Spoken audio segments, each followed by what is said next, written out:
بسم اللہ الرحمن الرحیم۔ السلام علیکم ورحمۃ اللہ وبرکاتہ۔ ناظرین، امید ہے آپ لوگ خیریت سے ہوں گے۔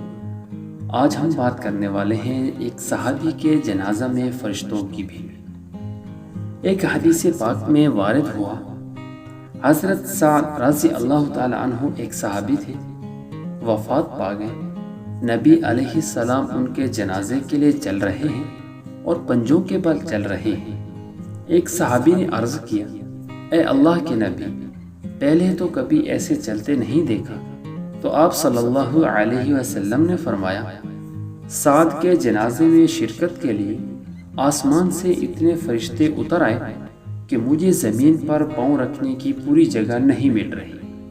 جب آپ نے دفن فرما دیا، کچھ عرصہ کے بعد آپ نے فرمایا، سعد کی جدائی میں اللہ کا عرش بھی 3 دن تک روتا رہا۔ سبحان اللہ۔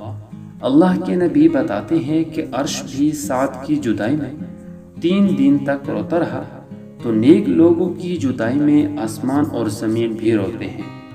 اللہ تعالی ہم سب کو اپنے پیارے نبی صلی اللہ علیہ وسلم کے دین پر چلنے کی توفیق عطا فرمائے۔ آمین۔